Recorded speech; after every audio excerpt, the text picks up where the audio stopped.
What's up, NBA YouTubers? It's your buddy Choppadong. Friday edition, freebie Friday edition. If you didn't know, apologize. I was busy this morning, didn't get a video out. But we've unlocked our research station. We've unlocked our coach's notes. We've unlocked our sim model, as well as all of our premium content for NBA today, in an effort to show you what it is that we do, put our money where our mouth is, and obviously. I mean, what am I holding back for? Obviously, convince you that you need to be a VIP inside DFSArmy.com.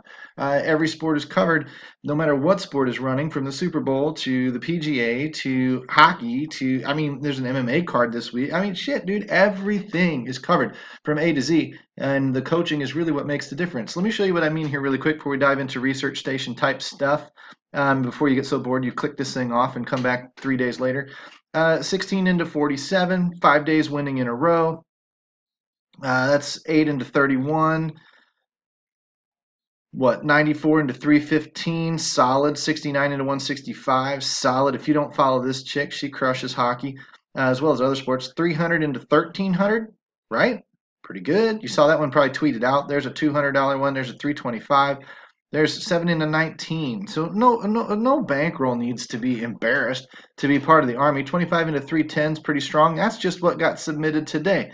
This stuff all got submitted yesterday. We have guys winning, and we love bragging on you. We love teaching you how to get better. We love, obviously, saluting you when you do see positive results, and we love discussing when you get negative results where either things went wrong, maybe it was just variance, maybe there was something fundamentally flawed with the approach, whatever. Maybe we screwed up as coaches and we're on the wrong plays, and that happens too. So that's really what we're all about inside DFSArmy.com, is what we're trying to convince people. So comment section, link, coupon code CHOP, CHOP. Dive in there today, like, subscribe, ring the notification bell, everything you got to do. I'm going to draw February sweeps tonight out on Twitter. I'll start a new one probably tomorrow, and we'll get rocking and rolling. For those of you that don't know where the NBA research station is, you would go to dfsarmy.com/ref/3, whatever. You'd come to the NBA tab, you'd scroll on down this way, research station, boom, pops out, DraftKings, Fanduel, or just click it and this will come up. Click Fanduel, click DraftKings, whatever. Fanduel is easier, so I can show you how to get started on that a little bit faster. You've seen the process, hopefully, through the past few couple of weeks when we've done some of the DraftKings player pools. But your first step is going to be to load it up. Your second step is going to be to click the and one. In my opinion, there's a ton of stuff to look at here. But in my opinion, click the and one, sort it top to bottom. Start going through the positions. These are your best matchups on the day. Your catch-all. Does it mean the guy's going to perform? Not necessarily. It means he's in a great spot to perform based on a whole bunch of freaking factors that I couldn't even explain to you if I wanted to, because it'd take an hour. In case you have an hour, there's a research station tutorial under the NBA research station tutorial down here at the bottom right there. That's what you're looking for if you want to learn this thing inside and out. But I'm looking for overall depth of position. I'm not even going to walk through a ton of the stats and the value and build your player pool for you. Anything over a 10 is good. Anything slightly green is pretty good. So you can see shooting guards a little bit deeper maybe than small forward tonight. I'm looking for around this, small forward's about the same as shooting guard. Power forward, pretty shallow position. Now, when I talk positional scarcity, I have found that it makes sense to pay up most times. But that doesn't mean pay up here for a worse matchup. I'm sorry, pay up where? Here for a worse matchup, or here. That means, whatever's in the good matchup, take one of the higher priced guys. And don't just blindly do it. Have a reason for doing it. And this is a horrible example because they're both mid-priced guys. Or all three of them are mid-priced guys. But that's the idea.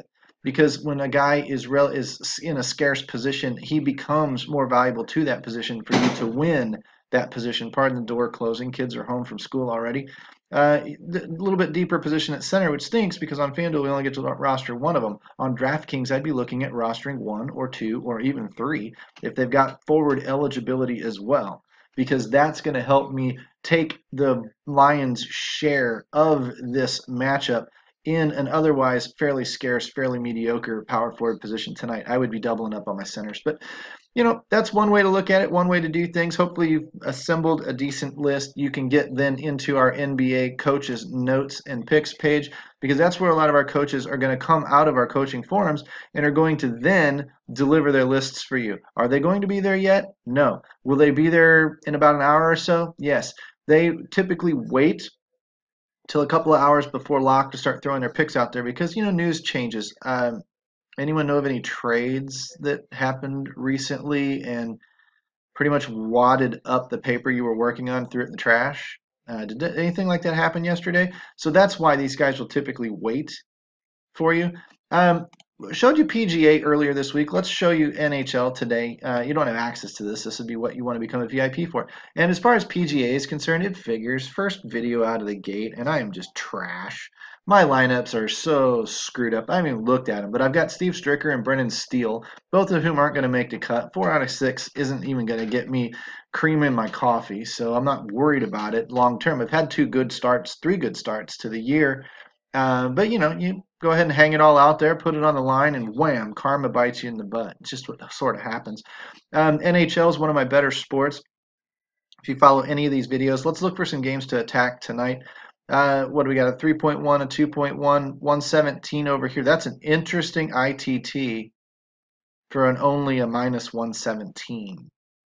Very interesting. Florida's a mediocre team. Nashville's on the road. Nashville's scoring a little bit more in their last 10 games, not allowing a ton. Florida at home scoring a little bit better, but they are allowing. It looks like a decent spot for Nashville. Maybe not a super exciting spot, but a decent spot. Blackhawks are up a little bit in their scoring last 10 games. Looks like Buffalo's not afraid to allow some goals, but Chicago typically on the year allows a lot of goals in return. Buffalo doesn't score a ton, but they can. So another little GPP type play for you. Probably fairly popular with the 160 and the 336 ITT. But Buffalo would be a team I might target. I've been targeting Blackhawks most of the years, and it's not just because I'm a Blues fan. Heyo! Ottawa, Pittsburgh, juggernaut type offense most of the time, but they do have their flat games. And of course, those are the games when I'm on them. Don't know how you run with them, but that's how I run with them. But they look pretty good tonight in that Ottawa's allowing a lot of goals. Maybe not the last 10 games, but on the season they're allowing quite a few goals. And you've got absolutely Bupkis, coming out of their offense going into the Pittsburgh defense. The Pittsburgh offense at home should have their way with Ottawa tonight. The 4.16 and the minus 240 certainly shows it. Implies they will be rather chalky. Because, yes, that looks pretty obvious. Sidney Crosby is also a brand name. So is Evgeny Malkin. So is Phil Kessel. So is Hornquist. So is Brian Rust as a value play. These guys are going to be popular. So on a larger slate, you might eat the chalk in a cash type of game. Take 2 of those guys, maybe a third. But in more of a GPP scenario, it, in my opinion, definitely warrants the fade. Slate may be big enough, doesn't matter much. Ownership may be really, really spread out. But Calgary minus 118, 3.1, 2.17. Again, interesting. The full goal spread in their 4.4 in their last 10 games going back before the All-Star break versus giving up 4.3 in their last 10 games. Calgary would be a popular play on the road. I'd focus on the second line. The Matthew Tkachuk line is where I would be focused personally. We'll see if any of that pans out tonight. I don't see a need for Washington Capitals outside of maybe Ovechkin. And you're going to pay for that. Tampa Bay, only the best team in the league by miles, playing the New York Islanders. Again, full goal difference in ITT, 6.5 over under, minus 140 in favor of the road team, Tampa Bay Lightning. 3.96 on the season, 3.3 in their last 10 games. A little bit of a down tick there that I might not be excited about because if you are not putting the biscuit in the basket, you're probably a little bit overpriced right now. Braden Point is definitely overpriced in my opinion. I might still play him if I didn't have a lot of other options, but tonight I got options, so not as worried about it. New York Islanders, it's not like Tampa Bay can't give up goals. It's that they typically aren't giving up a lot of goals, and New York is not typically scoring a ton of goals, so I'd probably scratch them off the list. Vegas, 102, 108. Look at that. Both teams are favored. That's pretty cool. I'm going to call a tie. Kidding. 3 and a 3.05. Not a super exciting game one way or the other. I guess Carolina's been allowing some goals lately. It's not like Vegas has really been scoring a ton. Marshall was pretty hot, though, there for a while. Brandon Peary. Looking down the list, there's some cheap defensemen sometimes you can take, and Theodore Colin Miller types. It might be worth a value one-off, but Carolina typically, they are right now, but they typically don't allow a ton of goals against. Toronto, higher powered offense, 3.7 minus 171 on the road. That's a strong number on the road. Going up against Detroit. Detroit, man, don't overlook Detroit at home. This would be a good contrarian play. Toronto can be suspect on defense. Last 10 games, they're allowing a little bit more than they were over the season. They do score goals, though, so they've got some popular big names that should be rather chalky. I wouldn't expect to see it too affordable, but a Pittsburgh slash Toronto type 3x3 stack tonight, if you could fit it, probably you will see that out there. I don't know that you'll see a lot of Detroit. I think that's a pretty sneaky GPP option, honestly. Expect GPP goofy shit to backfire on you. It's just gonna. But we had a 2-game slate coming right out of the All-Star break earlier this week where what we have New Jersey playing Pittsburgh and Philadelphia playing somebody else that they shouldn't have scored a lot of goals against. And of course, New Jersey went for 6 against Pittsburgh and shook up the world. Everybody was saying crap slate, crap slate. And while you were correct, I think it was Winnipeg going against Philly. But while you were correct in that it was a crap slate and it flipped the chalk on its head, and anybody's cash games had very, very low scores in them, those that know the drill, which is chalk fails in NHL more often than anywhere else, then or other than maybe baseball, stack against it. When you have obvious chalk, and you may not do it on a bigger slate like this, but on a small slate when there's obvious chalk, stack against it. Stranger things have happened, and what 1,200 person GPP, $1 turned into like $120 because I stacked the Devils and said, YOLO.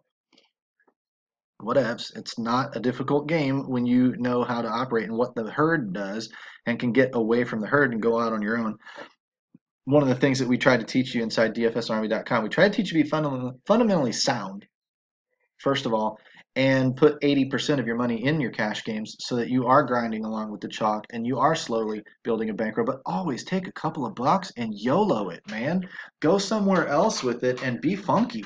Get into a bigger GPP because you might win it. And stranger things have happened. When I can hand my lineup to my wife or my girlfriend and she goes, well, blue beats green and well, they're on ice and red goes a little bit better with white than say light blue or teal. So I like the red team. I mean, when they're making decisions like that, and I'm not bashing women, please don't take it the wrong way, but people that don't follow the sport that make their decisions that way, well, a saber carries a sword. And what the hell is a star or a wild? So sabers should win when that's your rationale and you win. It tells me there's a lot of volatility in the sport, and we should be taking a line against the chalk every damn night, just about.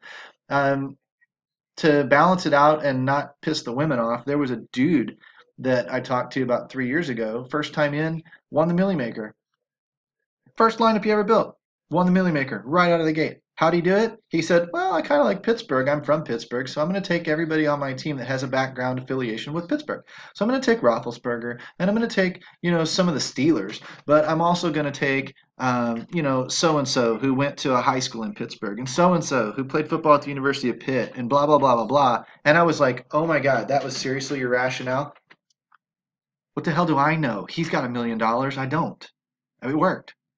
Always take goofy lines against the chalk. Build sound with 80% of your bankroll. Take 10-20% of it and YOLO it, man, because it doesn't take much to really, really benefit you and really recover a lot of the damage. Minnesota Wild, Dallas Stars. The reason I went off on that tangent, this game's boring as fuck. Pardon my French. But there's really no reason to play anything in this game anyway, unless you just want to watch your money catch on fire and burn. Now, that said, you know what I just did to that game, right? If you're smart, you'll oppo choppo that thing, and you will go and you will stack it up, knowing that I just made it go to an 8-6 freaking shootout type situation. The second page, the skater tab of this is the one I use. We got today's games, line combos. I'll show you those really, really quick. Those are pretty cool because you can spot hot and cold, lines for players, who's producing and who's not. That's a fun one to look through. Skaters tab is one of my favorites because I can do a couple of things here, show you really, really quick, and then we'll get out of here. Percentage of team scoring is a big one for me. I want guys that are factoring into a lot of the points, the assists, the goals for their team. And so when I sort that out and I see Patrick Kane, okay, I'm probably going to run some Patrick Kane tonight no matter what. I don't care if Chicago's in a bad spot. They're going to score a goal or two most nights, and guess who's going to be involved over half the time? Kane. Kucherov in Tampa Bay. The good Sebastian Aho. There are two Sebastian Ahos. One plays for the New York Islanders, one plays for Carolina. You want to pay attention to make sure you get the guy plays for Carolina.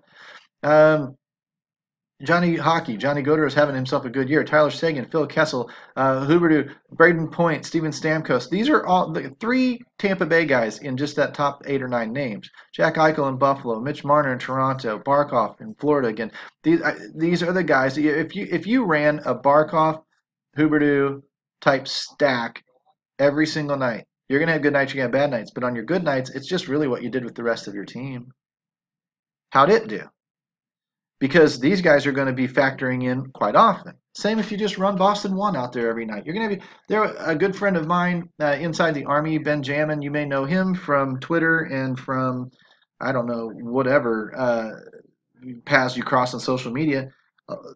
Several years ago when I first met him, started talking about lefties in Cleveland in baseball. And I was like, what the hell, lefties? He goes, I'm running them every night. He goes, I don't care. I'm running them in every single night. And I'm like, why would you do that? And he's like, they're going to have good nights, and when they have good nights, nobody else is on them, and there I am, and it might be against a good pitcher, and it might be against a bad pitcher. I don't really give a shit. When the splits line up and it looks good for left-handers, I run a Cleveland lefty stack out there. And that sucker was printing cash 3-4 years ago with that philosophy alone. He's like, I'm going to do the same thing every single night, and I'm going to let the variance flow through me. I'm going to have my ups, I'm going to have my downs, but I'm going to be getting deep into some GPPs on the nights this works well, and then the rest of my lineup came in. I'll play with the rest of my lineup, but that's my anchor. That's my core. I'm going to do that all the time. It'd be the same thing if you like a couple of golfers and you want to run them every single week this year. Do it. I'm a big advocate of doing the same thing every single night and then letting the variance flow through. The less moving pieces you can have to your game, the better off you're going to be, the steadier you're going to be, and the more you're going to understand variance. And I'm going to have my ups and downs, and I'm some days be up, some days be down. But as long as I do the same thing every single time, then I'm good to go. You know, we had another NHL writer several years ago, Spoeasy. Talk about an awesome dude to hang out with. I miss that dude. He ran Arizona's third line because it was their power play 1 unit at home every home game. And he won 2 or 3 GPPs in the year. Now, at home, he ran them 40-something times. Let's call it 3 GPPs that he won with them that year. So 38 times he failed, right? 38 times, didn't do too well. Might have been cashed, might have this, didn't do too well. But it doesn't take much. 3 times out of 41, I guarantee it was profitable that year. It doesn't have to happen much if you play those GPPs. If you play cash games, you're going to have to kind of follow the chalk. But that would be another system that you're not changing, that you're not varying. You play Pittsburgh tonight. Well, tomorrow night, Winnipeg might be the chalk, or San Jose might be the chalk, or whatever. And so you'll just kind of play the chalk. I'm going to stack the chalk every night in cash. Fine.